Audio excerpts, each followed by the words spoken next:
नमस्कार प्यारे विद्यार्थियों, हम एक नई वैकेंसी के साथ आपके लिए हाजिर हैं। और ये वैकेंसी 2025 का डीएफसीसीएल का रिक्रूटमेंट है। डीएफसीसीएल ने एक नई वैकेंसी जारी की है जिसके फॉर्म 18 जनवरी से भरे जाएंगे और 16 फरवरी तक भरे जाएंगे। इसमें दो एग्जाम होंगे, एक तो होगा सीबीटी 1 और दूसरा होगा सीबीटी 2। जो 1 है वो अप्रैल 2025 में शेड्यूल्ड है और अगस्त 2025 में 2 है शेड्यूल्ड। फिजिकल टेस्ट या जो फिजिकल एफिशिएंसी टेस्ट है वो अक्टूबर नवंबर 2025 में, नहीं इस साल पूरी प्रक्रिया हो जाएगी।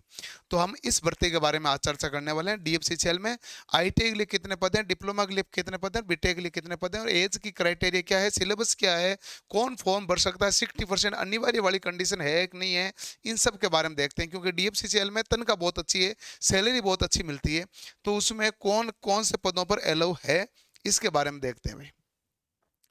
तो ये सबसे पहली बात, जूनियर मैनेजर की वैकेंसी है, वो तो सीए और सीएमए के लिए, इसके बारे में देखना नहीं है हमें। अगला है एग्जीक्यूटिव की वैकेंसी है जिसमें स्केल 30,000 से 1,20,000 तक वाला स्केल है। बहुत अच्छा पे ग्रेड रहता है इसमें। और जो एग्जीक्यूटिव की वैकेंसी है इसमें सिविल के लिए है, जो टोटल 36 सीट है, जिसमें डिप्लोमा सिविल का होना चाहिए और 3 साल का diploma civil and civil engineering और कंस्ट्रक्शन में हो तो ये सब है। लेकिन आपको 60% जो नंबर भी होने जरूरी है। ये इसेंशियल क्वालिफिकेशन है, बीटेक वाला भी इसमें अलाउ है। इसके बाद इलेक्ट्रिकल की जो सीटें हैं 64 है और जो सिग्नल एंड टेलीकम्युनिकेशन की सीटें हैं वो 75 सीटें हैं। और यहाँ पर डिप्लोमा और डिप्लोमा के साथ बीटेक वाले भी इन पदों के लिए अलाउ है। लेकिन आपके उसमें डिप्लोमा या बीटेक में 60% नंबर आने चाहिए, जरूरी है। और जो आईटी वाले बच्चे वेट कर रहे हैं उन बच्चों के लिए एमटीएस की वैकेंसी है। एमटीएस की वैकेंसी जो है स्केल 16,000 से लेकर 45,000 तक का स्केल है। 464 पदों पर वैकेंसी है, जिसमें इन्होंने ये कहा है कि 1 साल का आपका कोर्स होना चाहिए, या तो अप्रेंटिस का या आईटी होनी चाहिए मिनिमम, तो with not less than 60% mark in IT. यानी कि 10 तो आपको चाहिए ही चाहिए। 10th प्लस आपके 1 साल का 1 year minimum 1 year duration course completed at apprentice या IT approved by NCVT ACVT, या तो नेशनल अप्रेंटिस सर्टिफिकेट चाहिए या 10th प्लस आईटी चाहिए। लेकिन आपके पास 60% नंबर होने चाहिए, जो हमारे पास किस में होना चाहिए, इन आईटी। आईटी के अंदर 60% नंबर होने अनिवार्य है, वही फॉर्म भर सकता है। तो कई जने वीडियो देखना यहीं पर बंद कर दो जिनके 60% नहीं है। आगे की कहानी आपके लिए नहीं है। जिनके 60% है उनका सिलेक्शन इसमें थोड़ा सा इजी है, क्योंकि आईटी वाले 60% की, आजकल नए वाले तो काफ़ी बच्चे हो गए, पुराने वालों में 60% वाले आईटी वाले कम मिलते थे। आजकल तो परसेंटेज क्या है कि धड़ल्ले से मिल रहे हैं, 80, 90, 95, कितने भी ले लो, वैसा मामला है। इसलिए अभी आज वालों को तो 60% कुछ नहीं लगता। पहले वालों का तो यार कहाँ 60, हमारे तो 56 थे, 45 थे, 48 थे। बट जिनके 60% है आईटी और उन्होंने आईटी किया, आईटी में 60% है, आईटी में 60% है with not less than 60% marks in IT. IT में चाहिए भाई 60%, ये भी ध्यान रखना। आईटी में कितना परसेंट चाहिए, 60% चाहिए। तो अब है आपके पास अगला मामला। अगला मामला है कि आपके पास इसमें एजुकेशन क्वालिफिकेशन के बारे में बात होगी। कैंडिडेट हैविंग बीटेक या ME MTech integrated dual course, तो उनको ये कहा गया है consider for post where essential qualification of BTech in relevant discipline is prescribed. If a candidate pursue integrated course is awarded 2 separate degree, that is ये है, तो वो भी इसके अंतर्गत एलिजिबल है। डिप्लोमा और डिग्री वो है कंप्लीटेड और through recognise lateral entry scheme can also apply, वो भी इसमें अप्लाई कर सकते हैं। तो मैंने कहा था डिप्लोमा वाले पर पदों पर बीटेक वाले। Engineering degree can be BTech BSc 4 year है, वो भी इसमें अप्लाई कर सकते हैं। ये इन्होंने इसके अंदर बेसिक कंडीशन जो है वो बताई है।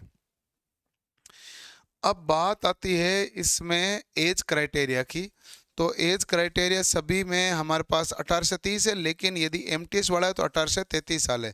उसके बाद 5 साल की छूट SC/ST को है, 3 साल की ओबीसी को है, 10 साल की PWD के कैंडिडेट को है। जो मिनिमम छूट है वो छूट इसके अलावा अलग है अपर एज लिमिट के लिए। इसके अलावा इनमें एक 2-3 और इम्पोर्टेंट जानकारियां हैं। जो रिजर्वेशन तो हो गया भाई, फॉर्म भरना कब है वो भी हो गया। अब होता है कि इसमें सिलेक्शन का प्रोसेस क्या है।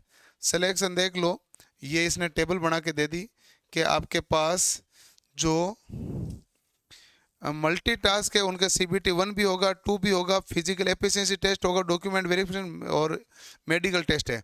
बाकियों के किसी का फिजिकल एफिशिएंसी टेस्ट नहीं है, CBT 1 होगा, 2 होगा, डॉक्यूमेंट वेरिफिकेशन और मेडिकल होगा। लेकिन MTS जो ITI वाले हैं उनके लिए ये सारी कंडीशन है, फिजिकल एफिशिएंसी टेस्ट भी होगा। अब जो CBT 1 है उसके नंबर मेरिट में जुड़ेंगे नहीं, केवल 2 के मेरिट में जुड़ेंगे। CBT 1 है जो हमारे पास क्वालिफाई नेचर है।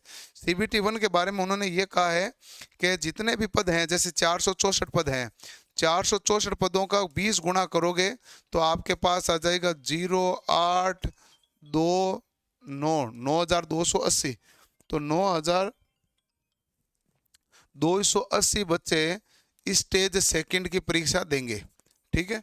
और जिसमें पीईटी है उसमें पदों की संख्या का 3 गुना देंगे, यानी कि लगभग 1300 बच्चों के आसपास जो है पीईटी का एग्जाम देंगे। उसके बाद जितने नंबर की वैकेंसी है उतने बच्चों को डॉक्यूमेंट वेरिफिकेशन और मेडिकल के लिए बुलाया जाएगा। तो 20 गुना है जो इसका एग्जाम देंगे CBT का। अब इसके फॉर्म की फीस भी हाई है। अभी देख लेते हैं, सिलेबस भी देख लेते हैं। सिलेबस में कोई दिक्कत नहीं है। सिलेबस आपके पास क्या है, यही सिलेबस है जो ITI वाले बच्चों के लिए, इसीलिए मैं बता रहा हूँ क्योंकि उनको अलग से कुछ पढ़ना है नहीं। आप रेलवे की तैयारी करें, मैथ्स आप पढ़ रहे हैं, रेलवे की तैयारी कर रहे हैं, GK आप पढ़ रहे हैं, रेलवे की तैयारी करें, साइंस आप पढ़ रहे हैं, रेलवे की तैयारी करें, लॉजिकल रीजनिंग आप पढ़ रहे हैं, यानी कि 100 में से 90 नंबर का पोर्शन तो पढ़ रहे हैं, 10 नंबर का पोर्शन अलग है। ये मैं नॉलेज अबाउट रेलवे और DFCCL है जो अलग से आपको करवा दूंगा, कोई दिक्कत नहीं। तो रेलवे वालों को अलग से इसमें कुछ भी पढ़ना नहीं, जो रेलवे की तैयारी कर रहे हैं, जो पढ़ रहे हैं वही सफिशियंट है। उसी के हिसाब से आपको रेलवे की तैयारी कंटिन्यू रखो और उसी के हिसाब से आप पढ़ाई जारी रखो। ये DFCCL का भाग रहने वाला है। अब सेकंड स्टेज के लिए सिलेबस अलग होगा। सेकंड स्टेज में 120 क्वेश्चन आएंगे जिसमें आपको 120 मिनट का टाइम दिया जाएगा। और 120 क्वेश्चन कैसे आएंगे वो मैं आगे इसके अंदर एनेक्सर के अंदर बताया हुआ है, जो आपको बता दिया जाता है। फिजिकली जो टेस्ट है वो सेम टेस्ट वही है जो रेलवे वाला है।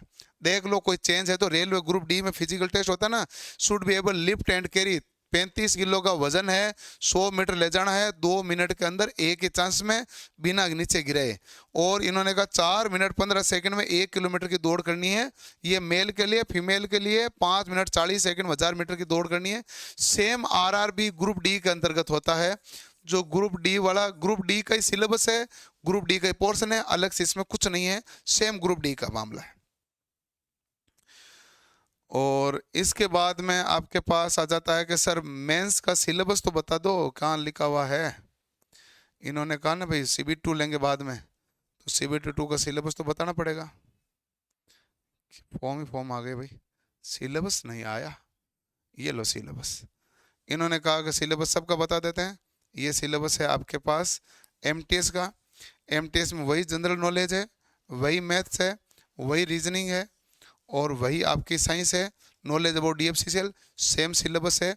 तो आप ग्रुप डी की जो तैयारी कर रहे हो वही तैयारी करें। और इसके अलावा ये 10 नंबर का पोर्शन मैं आपको अलग से पढ़ा दूंगा। और जिन बच्चों को ग्रुप डी का बेस लेना है वो कौटिल्य क्लासेस डाउनलोड कर लो और वहाँ उड़ान बेच है उसमें रजिस्टर कर दो। रही बात इन 10 नंबर वाला, ये फ्री में सबके लिए अपलोड हो जाएगा। कौटिल्य क्लासेस A पर सबके लिए फ्री में 10 नंबर का हो जाएगा अपलोड। लेकिन आप कल ही कह दो अपलोड हो जाएगा तो कल नहीं अपलोड होगा, 10-15 दिन का टाइम लगेगा। कौटिल्य क्लासेस A पर आ जाएगा, फ्री PDF एंड कोर्स वाला सेक्शन है ना, वहाँ पर ये खंड आ जाएगा 10 नंबर का। इस 10 नंबर के लिए किसी को कोई कोर्स नहीं लेना। ग्रुप डी का ये बाकी का सिलेबस है वो उड़ान बेच के साथ आपको कंप्लीट मिल जाएगा। उड़ान बेच ऑलरेडी चल रहा है, बेच शुरू हो गया है। जिस भी बच्चे को एडमिशन लेना है टाइम से एडमिशन ले लेना और अपनी पढ़ाई कंटिन्यू करो। हाँ, इसकी भाई फीस थोड़ी सी ज़्यादा है। फॉर्म भरने की फीस है 1000 रुपये। अब ये तो क्या, फॉर्म भी काफ़ी बड़ा सारा दे दिया है तो इसको और आगे और पीछे करना भी थोड़ा। ये लो भाई, ये 1000 रुपये फीस है जो जूनियर एग्जीक्यूटिव वाले के लिए। और जो OBC सॉरी MTS वाले हैं उनके लिए 500 रुपये का, ITI वालों को 500 रुपये का है। और उनके लिए बाकी BTEC डिप्लोमा वाली जो सीटें थी उन सभी के लिए 1000 रुपये का फॉर्म है। ये आपके पास है, सारी इन्फॉर्मेशन आपके पास है। जो रेलवे की तैयारी करो वही करना, अलग से कुछ नहीं पढ़ना। फॉर्म जरूर भर देना, 500 रुपये लगेंगे, लेकिन आपका सिलेक्शन हो जाता है। इसमें आपको ग्रुप डी से ज़्यादा सैलरी मिलेगी, ग्रुप डी से ज़्यादा सुविधा और सैलरी इसके अंतर्गत है। तो ये DFCCL के अंतर्गत फायदा होता है। तो फॉर्म भर देना अपने। देखो सेम ही चीज़ पढ़नी है तो फॉर्म भरने में क्या जाता है, नौकरी लग जाए, बहुत बढ़िया बात, शानदार बात है। पढ़ना भी सेम ही है, ग्रुप डी वाला सेम डिटो सिलेबस, फिजिकल भी सेम ग्रुप डी वाला, अलग से कुछ नहीं है। मिलते हैं हम अगले सेशन के साथ। धन्यवाद, थैंक यू।